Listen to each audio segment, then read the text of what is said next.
Hello, everybody, and welcome to Community Conversations. My name is Luke Margolis. I'm the Corporate Communications Director for Atlantic Health System, and today's episode is titled Asthma: Diagnosis, Treatment, and Advances. So joining me today to talk about this topic is somebody who knows plenty about all three of those different angles, really everything there is to know about asthma. That's Dr. John Oppenheimer. He's an allergist and is the chief of allergy at Morristown Medical Center, part of Atlantic Health System. Doctor, thanks so much for coming in today. Thanks, Luke. We are going to cover quite a bit of ground, but before we do, I just want to give everybody a little sense of how the program works in case you haven't tuned in before. Dr. Oppenheimer and I will chat about a couple of questions I have, a couple of things he wants you guys to know. We'll even take some questions that we've solicited in advance, so folks who maybe reached out with a curiosity or a concern. But this is, of course, sort of a omnidirectional conversation. If you hear something you want a little more information about, or if we haven't gotten to something you want to hear about, and it's on topic, please remember that. Just put that in the chat, and those questions will be forwarded to me. We'll try to get to as many of them as we can. One thing, folks, just to keep in mind, we do not diagnose through YouTube. So if you have a very specific issue that's relevant just to yourself, consider bringing that up to your physician or a specialist that you work with. That's not something that Dr. Oppenheimer and I are going to try to get into too heavily just because you're not here. But with that all having been said, if you miss any portion of our conversation, go to atlantichealth.org where you can see this program in its entirety and all of our other community conversations. Thanks for waiting that out while I got through all that. Asthma, and Dr. Oppenheimer was speaking briefly before we came up on the air. It's a condition that I think a lot of people have heard referenced before. They may have seen it in pop culture or maybe know some folks who have it. But we like to give folks news they can use here and make it really consumable. I guess, how common is it? What exactly is asthma? Let's give folks a starting point and then we can build from there. Yeah, let's start from the beginning. What is asthma? So it's an illness of inability to breathe well. People are short of breath, they cough, they wheeze. And it can be triggered by things like an allergic exposure. Right now in the middle of tree season, people are having nasal symptoms, but a subgroup will also have wheezing or shortness of breath.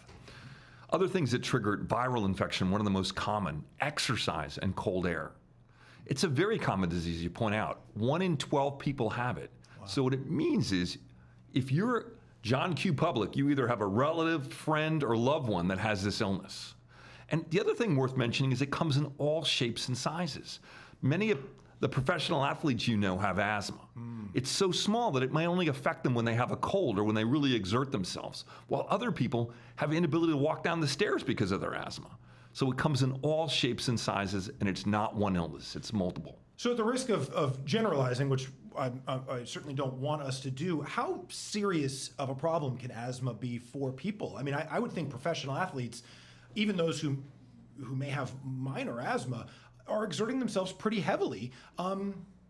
Maybe that might give some folks the impression of it's not a big deal, you can write it out. But for some folks, it is a big deal, isn't it? Well, let's look at some figures. 40,000 people will miss school or work today because of asthma. Today, in one day. Wow. 30,000 will have an asthma attack. 5,000 will visit an ER. 1,000 will be admitted to the hospital. And 11 will die from asthma just today alone in the U.S. 11, that figure surprises me very much. I had no idea it could be that severe for some folks. When you talked a little bit about some of the symptoms of an asthma related, I guess, are they all attacks, or can you reference the symptoms people face at any moment as an attack? Are they all considered that, or are there really differences and gradations to it? I think that's a good answer. There are differences in gradations. Some people may have a little bit of chest tightness, while others really can't breathe. Yeah. I think the term attack is really meant to make it palpable. You can feel what it is. The technical term is exacerbation. But when you're having an attack and can't breathe, it's scary. I bet. I've heard breathing through a straw as an analogy. It's a great analogy, yeah. What then, is it self-evident immediately when folks who have these instances know they have asthma? How do people get diagnosed with it? What's your first step as a patient if you say to yourself, boy, maybe I have asthma? How do you figure that out? Well, as I mentioned, it comes in all shapes and sizes. So things I look for is when I'm exercising or my child's exercising, are they not keeping up with their peers? Are they having complaints of shortness of breath? Other things I worry about are Frequent coughing, especially at nighttime, can be a problem. Or when I have a viral infection, I'm given a diagnosis of bronchitis or near pneumonia or pneumonia repetitively, I would be looking for other potential causes, and asthma is one of them. And by the way, it's not that hard to diagnose. In children over the age of 5, we can actually do a lung function and measure what their lung function is. And there's a normogram. We can figure out what's normal and abnormal, and from there build a model of how you would treat it. Is it mostly kids where it's diagnosed? It is all over the page. Oh. I've met people that have had asthma their whole life and don't know it till they're adults, and other people can develop it in adulthood, but generally it's children that first are affected by asthma. And trivia for 10, actually boys have asthma more than girls, but after adolescence, women seem to have asthma more than men. And if you ask me why, I can't give you the answer. I was going to say, this seems like a puzzling challenge to manage. So is it, for folks who find themselves dealing with these symptoms, let's talk a little bit about what happens, right? When you have a patient who comes into your office and says, I think this is what I have, and you do successfully diagnose them with it, what are the steps you start to take to help people cope with this? Well, the first thing we do is we objectively assess how bad is their asthma by using a lung function, as well as we measure symptoms. But it's interesting, a subgroup of people may be too sensitive to their symptoms, and still another subgroup may not be sensitive enough to their symptoms. And the latter subgroup's really scary because their chance of mortality is higher. Wow. So we need to identify it. The second thing we need to do is identify triggers. Is it viral induced? Is it exercise induced? Or is it allergy induced? Because that's going to help us. We need to address comorbid states, which mean other illnesses that can either make asthma worse or masquerade as asthma. What's an example of a comorbid state? Oh, let's take allergy for an example. Just having allergic rhinitis, having allergy symptoms during the spring can be a significant problem. Other comorbidities that we talk about are reflux or sinus disease. Obesity. Weight, I would imagine, would be a big one. Sleep apnea. These are just some of them. And that's where I always say successful outcomes from asthma is a partnership of care between the caregiver and the patient working together to get the outcomes. So, folks, these are a number of the questions I've had, but as I mentioned, we've reached out to folks in advance of the show to get some questions sent in, and we have a couple. I'd like to touch on a few of those now, too, if you don't mind. You just touched on it, but I want to circle back to it because it was actually the most common question we got, and it's around those triggers.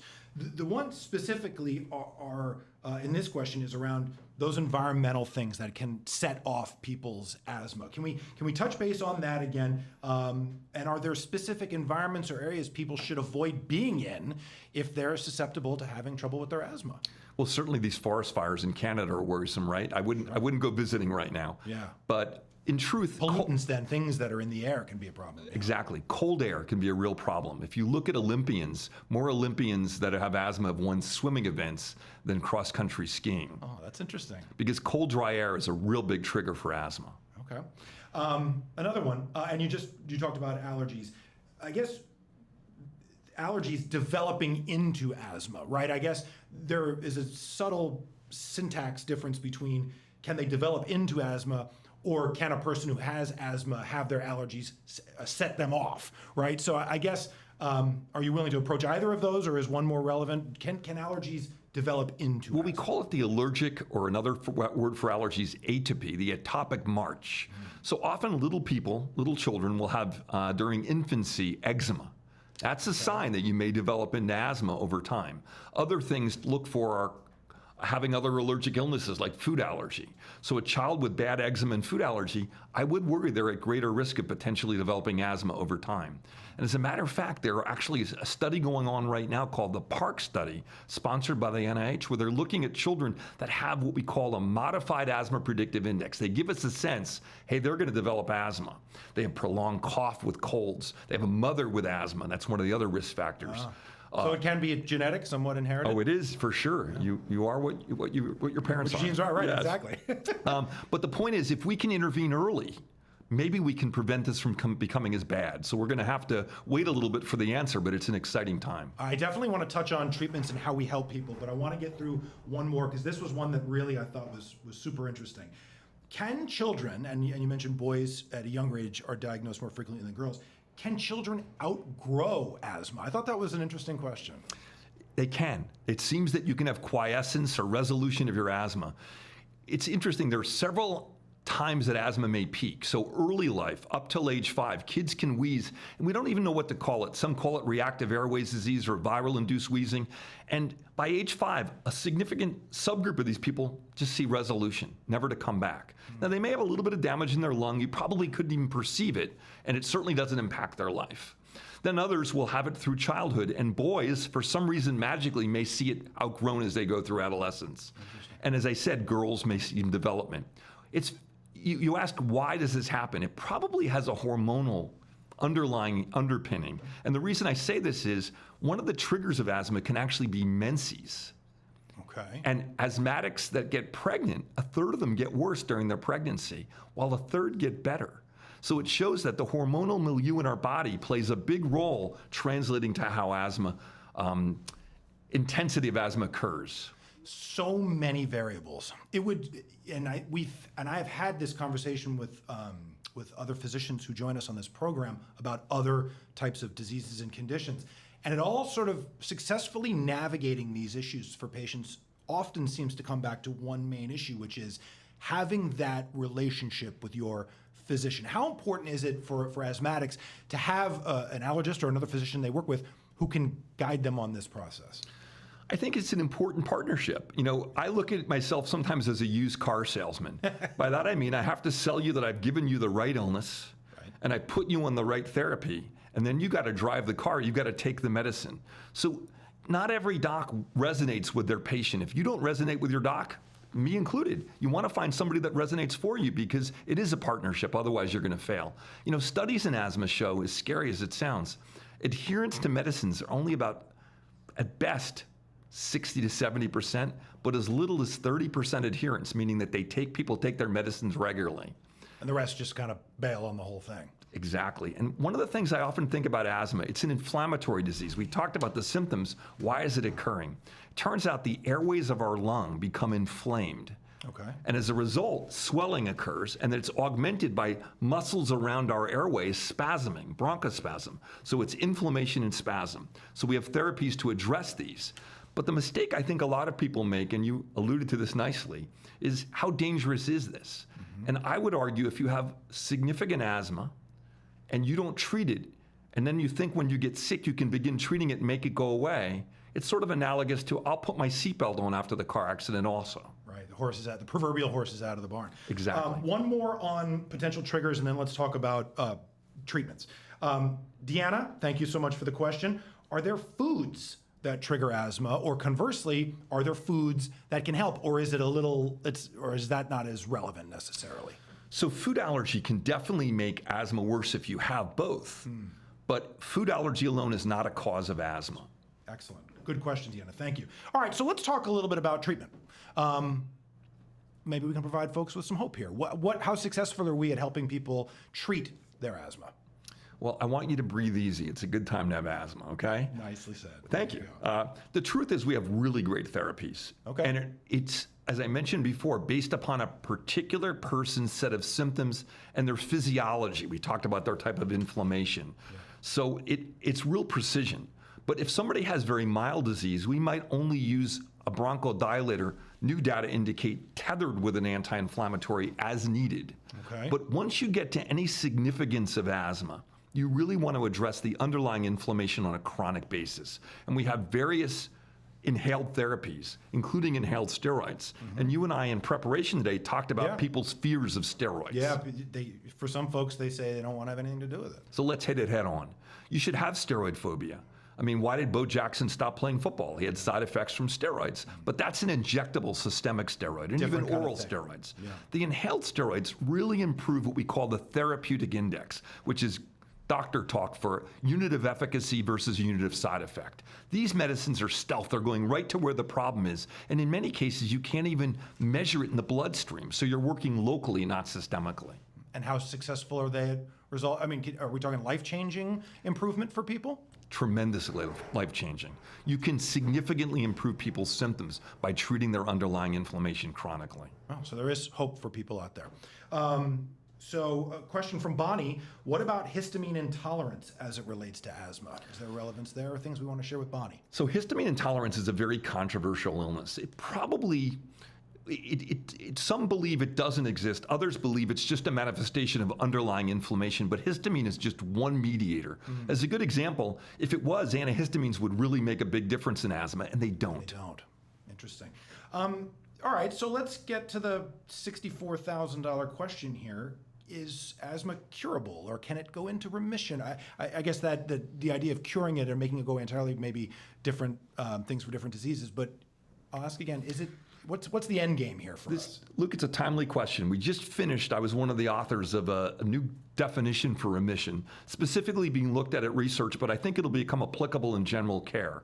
And what it talks about is instead of thinking about asthma in snippets of time like a month, we're looking now at year-long. Can I reduce symptoms, actually make them go away? Can I prevent exacerbations? Now, we talked about this before, but it's worth mentioning. These exacerbations or asthma attacks may not be benign. Every time we have an attack, we may actually scar our lungs a little bit. So the goal really is to be preventative, to be proactive. Again, our seatbelt analogy. Yeah. Other things we're looking for is normalization or at least stability of lung function. We measuring the lungs. And then having no side effects from the meds. Yeah. And it turns out, even in the most severe asthmatic, we also have targeted therapies. We talked about commercials on TV. Folks may have seen them on television. You can't miss them. Right. These are for a subgroup of asthmatics, and we have to really identify their particular inflammatory signal. Okay. And in those patients, if appropriately used, even in the most severe asthmatics, we're seeing a 30 to 35% remission. But they don't work for everybody. They don't work for everybody, and that's the magic, trying to figure out who it works for. And one of the other things, and why I say this is a good time, there are so many new biologic, these specific therapies in the works that just hang on for a couple more years. There's a lot more interesting medicines coming out. Excellent. So the future is somewhat bright in that regard. And on that theme, something I want to come back to, we talked about the diagnosis of asthma in children. For parents who have children who may be recently diagnosed and are left sort of wondering, what happens now, right? Do I have to limit them from participating in school sports, or should I worry if they have a sleepover at a friend's house? What's your general guidance for parents whose children may be newly diagnosed with asthma? Is not to be frightened of it. Okay. To really be proactive and try to find out what options are available. I had a parent recently that came to me and their child was an athlete, and she was really concerned. Mom, yeah, is this it? Is this the end, right? I mean, is he going to be the goalie only? Right, sure, right. Not that goalies aren't active. No, my daughter's a goalie, so I'm not, there's no shade at the goalies. But the truth is that with targeted therapy, with appropriate therapy, with partnership in taking the medicines and treating those comorbidities, those other illnesses, you would be surprised what people can do. There's a lot of professional athletes that have asthma. Wow. We talked about this before. I always like to kind of end where we began, in case we have folks who tuned in late, and we've got a couple moments left in our program. Folks, if you'd like, that doesn't mean you shouldn't try to sneak in one more question. We will certainly try to get to it. But I want to circle back to kind of where we started again for anybody who might have missed it. Folks may know somebody who has asthma or seen a celebrity on television talk about their asthma. Let's remind folks again just truly how, dare I say, ubiquitous this condition really is. How likely is it that folks know somebody who have asthma? 27 million Americans have it. 1 in 12 people that you have contact with have asthma. Wow. One thing through the course of your career, you just talked about how it's become, we're moving in a better direction as it relates to treating it. Do you feel like we're diagnosing it more easily now than we have in the past? Are there more people who are having asthma now than ever and before? Are you seeing a growth in folks a faster growth than maybe we might have seen in years past? Well, the prevalence of asthma and allergic disease is increasing. It is increasing. Especially in industrialized nations. We see this. But the good news is the mortality rate, we talked about 11 people dying from asthma today in the US, is still sobering. Yeah. And it could actually cost about $1 trillion over the next 20 years, as we talked about. That's just mind-boggling. Overall economic impact. That's incredible. But with that said, the numbers are lower in mortality than they were even 10 and 20 years ago. So we're making great steps forward. The illness right now is overdiagnosed. Some people that have a diagnosis of asthma don't really have it. A recent study shows 33.1% of people that are on an asthma medicine may not have asthma. So it's overdiagnosed. But it's also underdiagnosed. And underdiagnosed. That seems hard to reconcile. And the third component of this is that other illnesses masquerade or make asthma worse, and if we don't treat them, we're not going to get better. So putting this all together, you need to work with your clinician to get to the finish line. That's the key takeaway here, folks. If you do not have a clinician that you work with, or maybe you're new to the area and are looking for somebody to work with, strongly encourage you to go to atlantichealth.org, where you can find our Find a Doc section there, and you can sort by specialty, you can sort by geography, find people closer to you. You can sort alphabetically if you want somebody who has last name starting with the same letter as you want. Whatever you want. Go to Find a Doc and check it out, because I think you hit the nail right on the head there. That relationship is going to be key to helping people manage this condition.